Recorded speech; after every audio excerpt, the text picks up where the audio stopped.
આગામી રામનવમીના તહેવારને લઈ સુરત પોલીસ એક્શન મોડમાં જોવા મળી છે।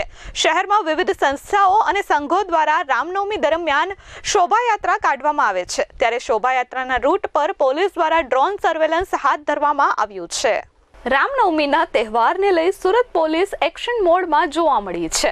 સુરત શહેર પોલીસ દ્વારા ડ્રોન કેમેરા સાથે નજર રાખવામાં આવી રહી છે। રામનવમી દરમિયાન શહેરમાં વિવિધ સંસ્થાઓ અને સંઘો દ્વારા રામનવમીની શોભાયાત્રા કાઢવામાં આવશે, જેને લઈ પોલીસ દ્વારા જે વિસ્તારોમાંથી શોભાયાત્રા નીકળવાની છે તે તમામ વિસ્તારોમાં સઘન ચેકિંગ હાથ ધરવામાં આવ્યું છે। શહેરના હાર્દસમા ભાગળ વિસ્તારમાં પોલીસ દ્વારા ખડે પગે ફરજ બજાવવામાં આવી રહી છે। રામનવમીના તહેવારને લઈ સુરત શહેરમાં ચુસ્ત પોલીસ બંદોબસ્ત ગોઠવી દેવામાં આવ્યો છે।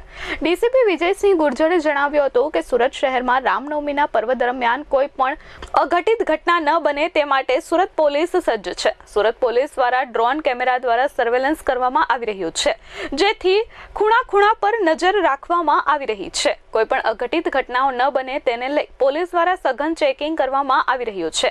આ સાથે રેલીના રૂટ પર નવા આવેલા લોકો, ભાડેથી દુકાન ચલાવતા લોકો અને બહારથી આવેલા લોકોનું સર્વેલન્સ કરવામાં આવી રહ્યું છે।